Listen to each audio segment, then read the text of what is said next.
So my name is James Milner. I have the real privilege of being the program director here in Migration and Diaspora Studies and the project director of LEARN, the Local Engagement Refugee Research Network.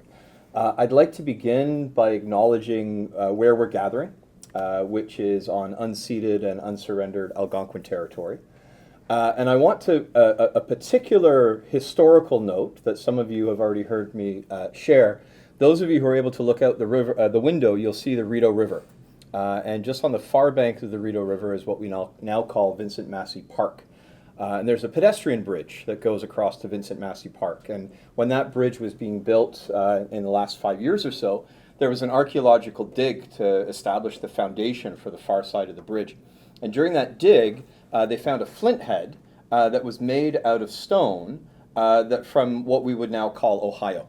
And it was dated to about 4,000 years ago. So it tells us two things. It reminds us that people have been living and working and migrating in and from this territory for thousands of years, so long before European settlers arrived. And second, it really illustrates to us how these questions of exclusion, marginalization, dispossession, dislocation, which are very much a part of the topic that we're looking at in different ways, are very much part of the history of the land where we gather today. So I'd like us to reflect on that and really learn from journeys of reconciliation and the importance of being mindful always of where it is that we physically gather. But I also want to say how thrilled I am to see such a wonderful turnout for this first Migration and Diaspora Studies event of this academic year. Those of you who are in Migration and Diaspora Studies 5001, you may be writing a reflection assignment for this from this event to count towards. That explains why they're all here. There we go. But I want to say just how truly fortunate we are to have Dr. Ritesh Shah join us for this talk. What brings Ritesh to Canada is a stopover from the University of Auckland, spelt with a C, not just with a K. And so afterwards, I will do my impersonation of Auk the bird to compensate for my spelling mistake. On his way to the UK to give a paper at Oxford, but stopping off and joining us for events that will be happening later today and through Thursday and Friday to launch a new phase in the project called LEARN, the Local Engagement Refugee Research Network. The project is focused on amplifying the expertise of those most affected by displacement with a view that leveraging that knowledge leads to more legitimate and more effective policy and programming that can ultimately lead to better responses. Ritesh's work is an excellent example of how the tools of rigorous scholarly engagement can speak directly to very contemporary issues of policy and practice. His work on education in conflict settings, in context of displacement, has asked really, really hard questions at a time where there is a donor fetish, I think, with believing that investing in refugee education in and of itself addresses and erases the kinds of barriers and inequalities that are structurally pervasive in many of the environments. I've learned a lot from Ritesh's work. He is the co-director with Res Gardi of the, I think the research center that has the best acronym in the world. It's the Center for If you like capers. If you like capers. Yeah. It's the Center for Asia Pacific Refugee Studies. And if anyone has been to the UK and been to Pizza Express, you know what that tastes like on a pizza. But it is a center that is really manifesting these principles of inclusion and co-design, co-management. I have really admired Ritesh's commitment to these principles, not only in his work and research, but in the evolution of the center, which you've been co-directing now for just almost a year. Yeah. And it's just amazing to see the energy that he has brought. I'm going to do something now that you normally do at the end, but when you reach my age, you tend to forget to do things, and that's to give a thank you gift. Oh. Now, but when you're traveling from New Zealand Yeah. via New York to Ottawa onto the UK, when someone says, "Oh, thank you, gift," it's like, Oh I no, it's need something to I have to pack it. carry. Yeah. So we very intentionally got you something very light and very flat that might be useful on a trip, Ah, which is a Migration Diaspora Studies tote bag. very handy. And Yeah. I learned earlier that Ritesh has two young ones at home, and if you return empty-handed, that can be problematic. Yes. And you can't get something just for one, you need to get something for two. So two Migration Diaspora Ah. Studies pens and two Migration and Diaspora Studies water bottle Those stickers will be popular. for future Yes. presents. So it's now my great pleasure to pass the floor to you, Ritesh, to say a very, very warm welcome. Thank you for including this in your journeys. Thank you for making time to give the paper. Thank you for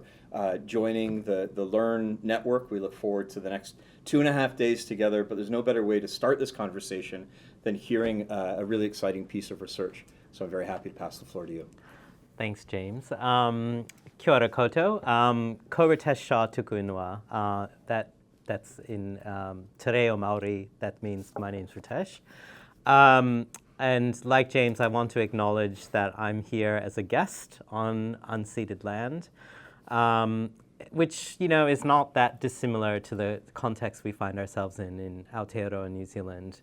The histories of colonization, the way that colonization has occurred, I think, are still also very real in the context of Aotearoa as well, and ones that I think we're both dealing with as settler colonial countries in different ways.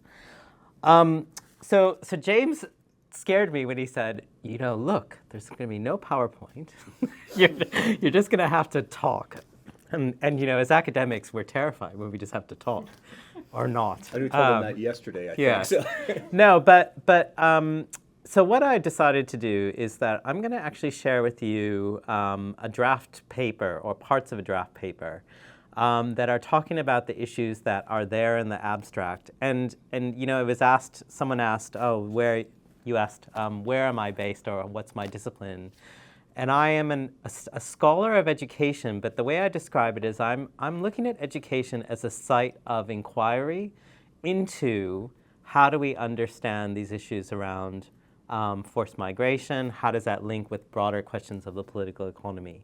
So that's what this paper is really going to talk about.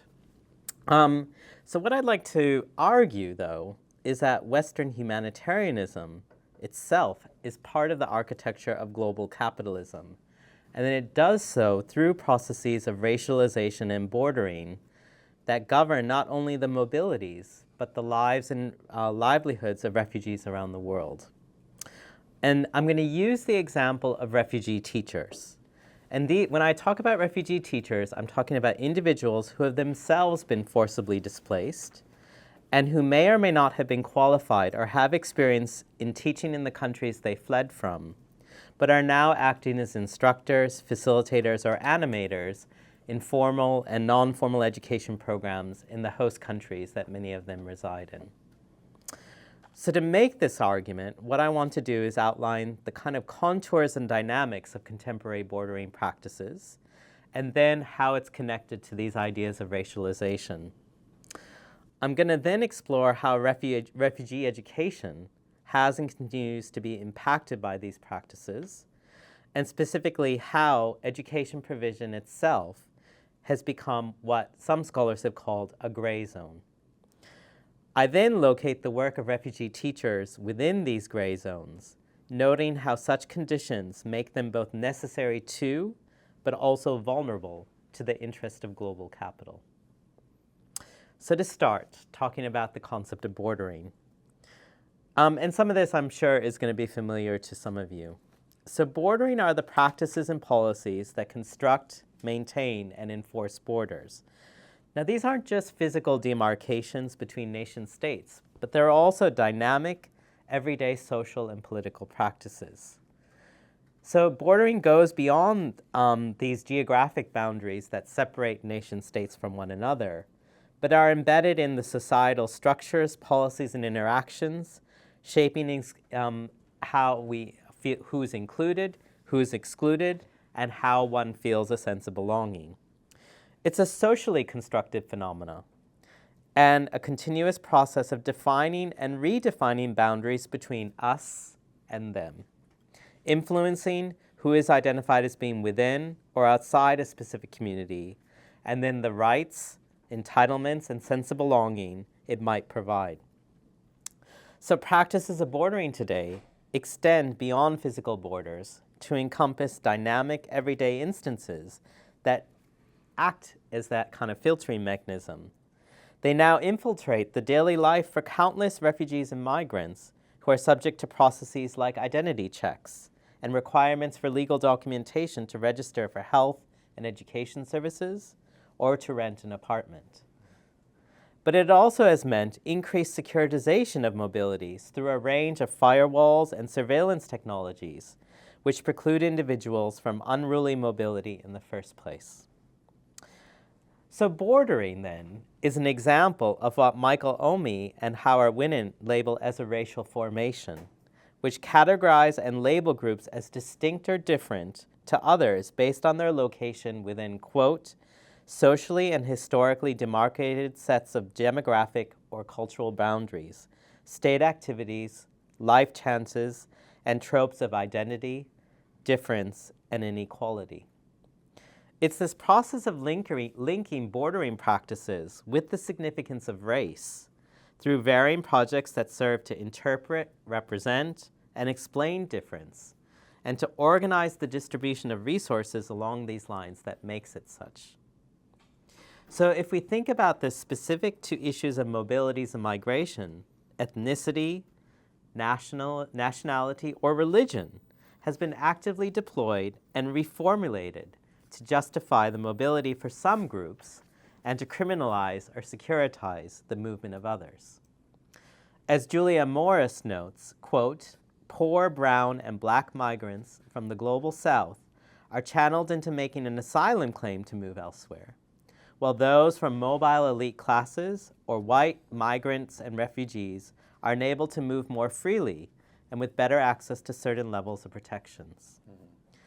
Bordering, in its interactions with race, has justified the increasingly draconian measures we're observing that are taken to contain refugees who are particularly brown or black, non-Christian, all done under the guise of securitization. So importantly, the containment practices that we're observing now to countries throughout the global south, so in other words, never letting people to leave, has directly shaped the nature of refugee education and the work of refugee teachers. So now just a little bit of background on refugee education today. So Neera Yuval Davies and colleagues in their book Bordering discusses the concept of gray zones as spaces where national sovereignty and accountability under international law are increasingly blurred by contemporary migration management practices and the increasing externalization of borders. These zones are the product of international migration pacts, bilateral agreements, and policies that have shifted border enforcement to locations throughout the global south and outside the territorial limits of the global north. So examples of this include agreements like the EU-Turkey Migration Pact, Australia's offshore detention policies. In locations such as Nauru, Papua New Guinea, in the case of Australia, Libya, for those from Africa seeking to reach Europe, Turkey, Jordan, and Lebanon, in the case of Syrian refugees seeking to enter into Europe, or Mexico, in the case of asylum seekers heading into the United States. Refugees often lack a secure status, have weaker legal and social protections, and are subject to hard conditions and prolonged detention or containment. In recent decades, the prevalence of these gray zones has expanded as a result of the increase in those forcibly displaced and as nations in the global north prioritize national security over human rights. It creates a state of permanent temporariness for many refugees who become stuck between a tenuous past, an unsettled present, and an uncertain future. In these gray zones, humanitarian organizations and other non-state actors are increasingly performing key functions in such bordering practices. They act to isolate displaced populations, control their movements, but yet provide basic services which are seen to placate immediate needs, but also with the agreement that will keep them from further migrating. Such is the case in camp settings throughout sub-Saharan Africa, Southeast Asia, and the Middle East, offshore processing centers, or countries in transit, such as like the Balkans, the islands of Greece, or countries throughout North Africa. It has been well documented how humanitarian organizations are profiteering off the vulnerability of the global North to this threat posed by the mass migration of displaced people onto the shores, and the precarity which forced migration creates for displaced people themselves. This gray zone then becomes a new capital terrain for state and non-state actors to generate surplus value. So I'm going to give you an example from the case of Australia's offshore processing center in Nauru. In that instance, a private corporation named Transfield Services was awarded a 3-year contract worth nearly $1 billion to manage the refugee processing process, identify, sort, and classify genuine refugees and asylum seekers from those deemed to be ineligible for resettlement. Transfield then subcontracted humanitarian organizations like Save the Children Australia to provide child welfare activities, including health, education, and protection, to those detained for 2 years. And a consortium of Brisbane and Melbourne-based NGOs were given a contract for $53.9 million to resettle refugees permanently on Nauru. It is not unsurprising that one refugee in Nauru, who is able to incisively describe the economy which had been created around such bordering practices. She reflected, quote, "Without us, Nauru would go bankrupt again, and so too all these Australian companies and organizations contracted here." Okay, and this is from someone who is experienced this firsthand. And within this, education provision to refugees itself becomes a gray zone, as millions have limited or no access to it in host countries throughout the global South. This is due to ongoing questions about whether refugees being hosted will return home, resettle in a distant country, or integrate long-term into the society they find themselves in at present. It raises questions about, should refugees be included in national schools? What curricula should they learn? Whether they receive any certification from their learning or not, and by whom, and what language they should be taught in. And while several international treaties outline the right to education for refugees, regardless of their circumstances, many of the states currently hosting them at present are either non-signatories or have reservations to the parts of the convention related to education. Additionally, it remains unclear who holds responsibility for education provision in these gray zones, particularly when borders have been externalized and the burden of hosting thrust onto the shoulders of reluctant countries throughout the global South. As Shelby Carvalho and Sarah Dryden-Peterson identify, under a humanitarian approach to refugee education, provision is usually located outside of the national structures and services, is financed externally, and with little oversight from host governments. But such provision is often piecemeal and short-term, with the view that refugees being educated will either return or move elsewhere. A development approach, on the other hand, situates refugees within national structures, is governed and overseen by national or local authorities, and focuses on integration of these refugees into the host country's society. This assumes refugees will remain where they are indefinitely and ultimately resettled. However, when the future of refugees is neither of those circumstances, as is in the case of these gray zones, responsibilities become opaque between national and global actors. All parties seek to minimize the cost of any provision extended while maximizing benefits from whatever support they do provide. So in this context, then, if we look at the work of refugee teachers, they are forced to navigate these gray zones not only for the learners in their care, but also for themselves. In a context where education remains an important priority for these learners and their community, but political will and capacity is limited, they're often the most important individuals able to support their community's aspirations. As some of the more educated and literate members of their community, they can provide a sense of normalcy and continuity to children, restore a sense of stability, and ensure future generations are able to contribute to whatever communities they find themselves in. It is often refugee teachers who are best positioned to respond to their children's social, emotional, cultural, and educational needs and backgrounds. They share a common identity and set of experiences and are better able to ensure that what children learn is culturally, socially, and linguistically relevant for learners. Importantly, they also hold an ethics of care, professional dedication, and personal commitment to ensuring those from their community have the best opportunities to heal, be protected, and thrive. At present, however, refugee teachers are necessary but insufficient to protecting the right to education for millions of refugees around the world. While they may be best suited to supporting student learning and well-being, most remain unqualified in the eyes of host country governments to work within a formal education system. Rather, they work in informal education programs, which are often unaccredited, unrecognized, and unofficial in the eyes of that government.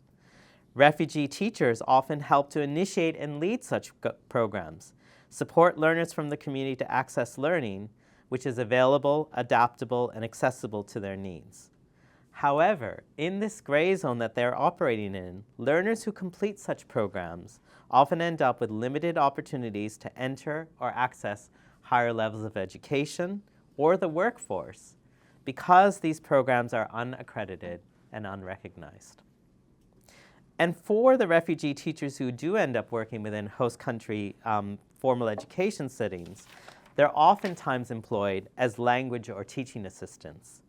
The chronic under-resourcing and neglect of such provision leads to teachers working in overcrowded and unsafe learning environments and without sufficient teaching materials or additional support for the range of needs that the learners might face.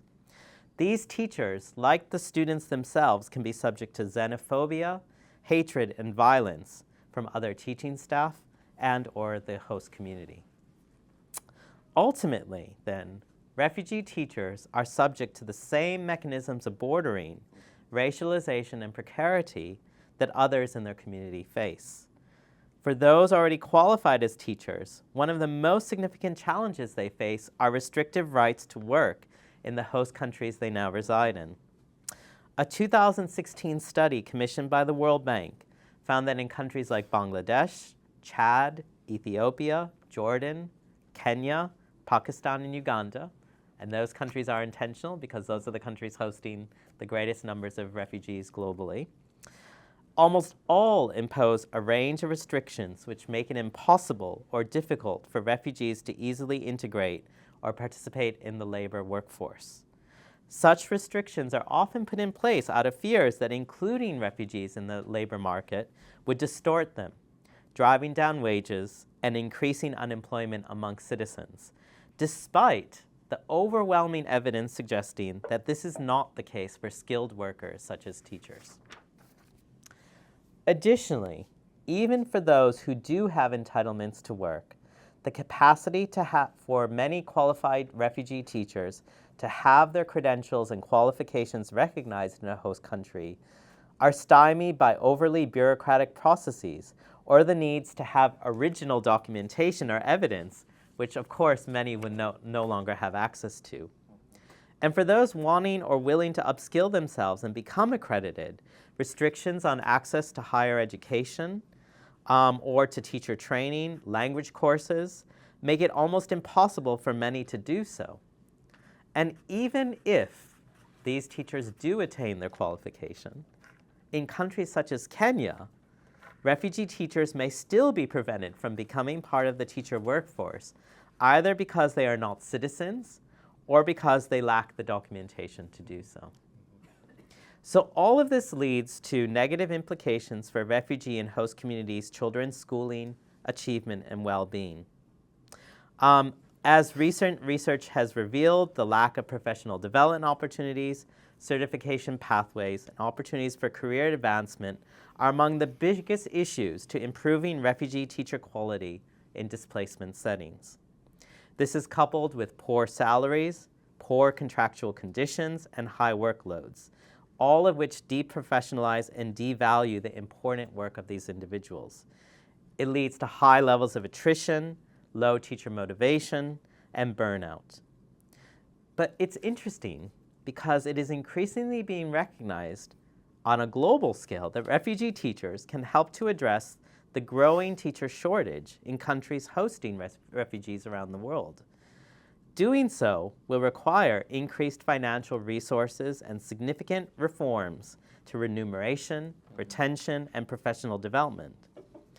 Yet, and this is now where it comes to the crux of the question, there has not been significant global or national political will towards enabling this to happen, and questions must be asked as to why. I now turn to this aspect of the question and locate this within the specific nature of refugee teachers' work.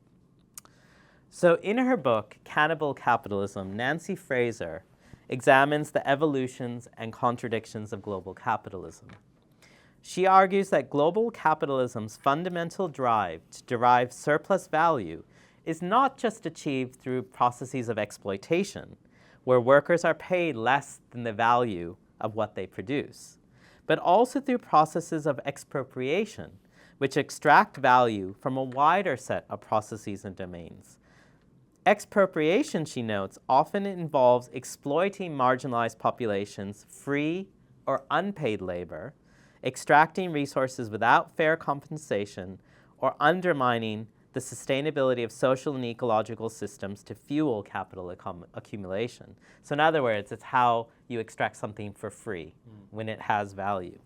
She contends that these processes of expropriation are a necessary condition of contemporary capitalism to afford and enable the ability of others to enter into waged labor with greater rights and protections, but still undercompensated for their full value.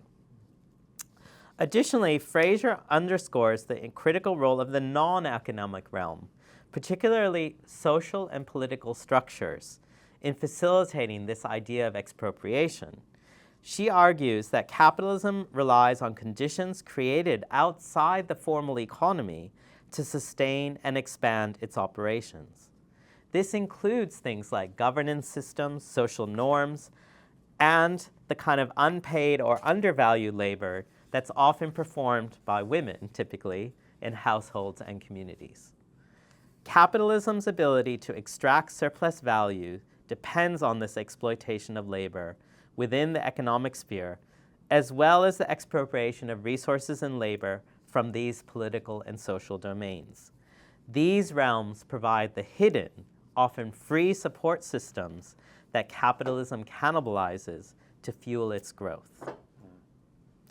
To that end, though, what Fraser observed is that by the late 20th century, capitalism had cannibalized itself through neoliberal policies that had deregulated markets, privatized public goods, and exacerbated inequalities. And beyond that, changes in political and social structures in society, brought about by the end of colonial empires, the slave trade, civil rights, and feminist movements, had limited the terrain where expropriation was previously justified and enabled. All this necessitated creating and establishing new frontiers for capitalism to expropriate value from.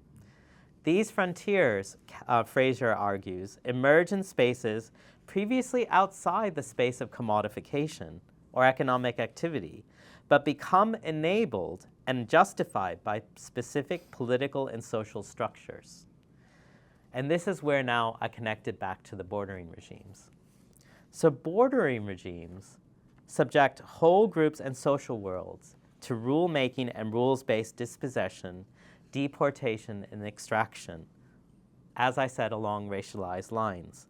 Such structures are indicative of racialized capitalism, in which the conditions of capitalism's dual logic of expropriation and exploitation are rendered possible by specific racialized social relations, differentiating populations.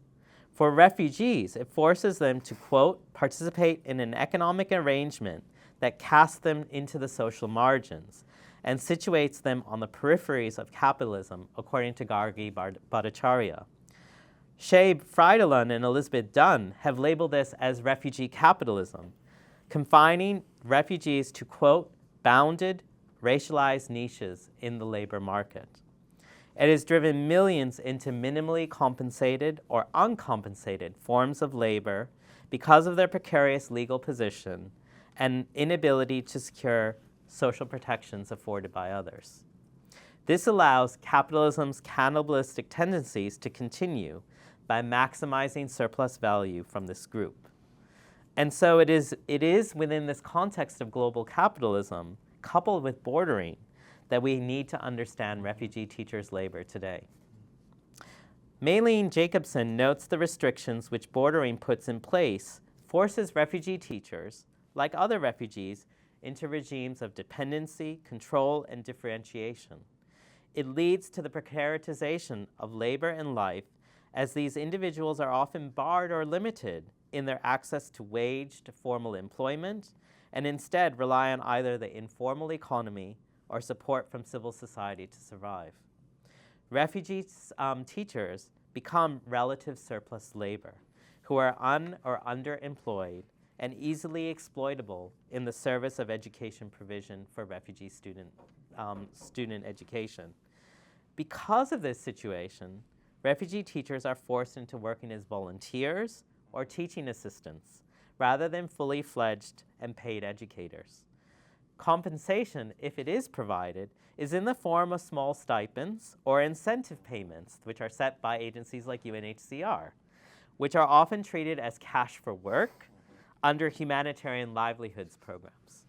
Such forms of compensation are often universal, irrespective of the qualifications, experience, or expertise of these teachers, and in camp settings can lead to refugee teachers earning the same amount as every other refugee paid under such a scheme. It also leads to refugee teachers frequently being paid lower amounts than national teachers and staff, despite them often in the same classroom doing the same work. Additionally, incentive payments to refugee teachers are non-regularized and project funded, meaning rates of pay and conditions of work can vary from partner to partner, be time limited, and are often irregularly paid out. For example, refugee teachers in Thailand working in communities along the border with Myanmar are some of the lowest paid professionals in the camps, receiving the equivalent of $1.25 US per day, which is less than 20% of the Thai minimum wage. Additionally, donors have been unwilling to fund these teachers' salaries because they're seen as recurrent cost, which challenges implementing partners to support continuity of this meager salary. It leaves them, quote, vulnerable to exploitation by private schools, aid agencies, and host communities who use their ambiguous legal status, economic precarity, and lack of formal work authorization to underpay them and deny them fair working conditions, as Felicity Kirstein and Wafda Najdi conclude in the context of Syrian refugee teachers in Lebanon. It leads to what Danny Falk labels as, quote, impossible choices between survival and dignity, where refugee teachers in Uganda at present are forced to make choices between feeding and clothing themselves or their family, giving up their chance to live a dignified life so that future generations may have that chance. Without payment of a consistent and livable wage, teacher well-being is being unduly compromised. Yet, in a context of scarcity, where adequate resourcing remains one of the most acute challenges facing humanitarian responses, excess value is actually extracted by paying these teachers less, allowing for humanitarian organizations to both scale and make more efficient their programs. It has become the de facto solution for the chronic and severe teacher shortages that many refugee hosting nations face. And within the current context, where countries throughout the global north have offshored this responsibility and burden to these nations, but without any commitment of resources or strong domestic will, permanent gray zones have been established across the global south for millions of refugees. In this void, the, quote, humanitarian industrial complex has acted, according to Diana Dadusk and Pier Paolo Amadu, to, quote, discipline, depoliticize, and commodify refugee teachers' lives and subjectivities, while increasing capacities for humanitarian actors and hosting states to claim they are providing a minimum level of education provision to refugees. This makes the violence that's occurring, quote, more tolerable and less visible. The victims in this are the teachers themselves, whose own economic, social, and political agency is undermined, and whose well-being and professional status becomes compromised through such mechanisms of exploitation and expropriation. While UN agencies, INGOs, donors, governments are all talking about teacher well-being as increasingly vital for refugee education, their own systems and structures continue to erode this at the most fundamental level. So to conclude then, through the example of refugee teachers, we can come to understand how the immobilities of millions of refugees today around the world is actually vital to the survival of global capitalism. Refugees have become objects of the global political economy, one where firstly, through firewall and externalized bordering practices, countries throughout the global south have received humanitarian and development funding, as well as favorable trade and migration pacts for its nationals as a result of this bordering practice. In return, the global north has benefited by securitizing its borders, and in ways that are seemingly more humane and less visible to its own citizens. Secondly, the precarity of refugees within social worlds of the gray zones excludes them from participation in the global market and establishes a space for the expropriation or exploitation of their labor. They become an important source of free or low-wage support in service of the global economy. Thirdly, the vulnerability of refugees is then made valuable to this global political economy by the humanitarian industry, who use their liminality to argue for the basic provision of rights, but often with the profits and benefits flowing back to the global north. This has enabled the growth of the humanitarian industrial complex, which we have seen blossom in recent decades. So the work of refugee teachers falls squarely at this intersection of dynamics and explains the ways they continue to be exploited and unrecognized for their efforts to sustain and support education in their communities. This is despite many humanitarian organizations and donors arguing about the importance of refugee teachers to refugee education and the need to enhance their well-being and working conditions.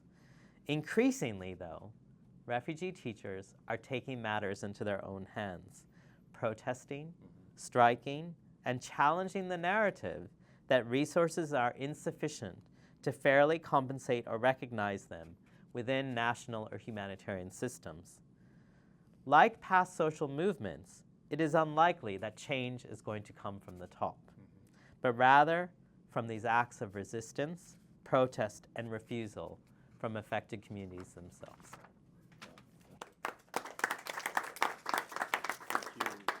So much, Ritesh. That was a really, really rich paper. And I think what I found especially compelling about it was, as you say, using refugee teachers as a site for understanding how these broader dynamics and structural factors are manifest. Yeah. But then at the same time recognizing that the narrative around, the hero worship of the refugee teachers, the UNHCR image of the dedicated refugee teacher, how this in and of itself is sort of contradictory if we don't understand the structures within which those conditionalities are imposed. I think for a Canadian audience, it's quite fascinating because one of the the real marquee Government of Canada humanitarian initiatives in recent years is something called the Together for Learning Initiative, this $400 million investment.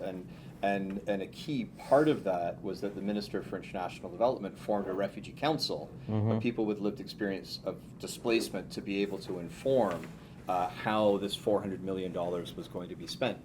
And how whenever there were conversations about these structural conditions, legal status, agency, the ability to organize, this differentiation between national teachers and refugee teachers, the Minister for International Development would say, but that's outside of the scope. That's not our remit. That's not our remit, Yeah. right? That's not our work. And so I think what your work does very powerfully is to demonstrate, and we'll be talking about this in the next few days with the work of refugee leadership, that it goes beyond the conversations of capacity building and technical training, and that if we don't get at these structural conditions that define where that agency can be exercised, and how those structures are being challenged in these everyday forms of protest. I just found that incredibly compelling.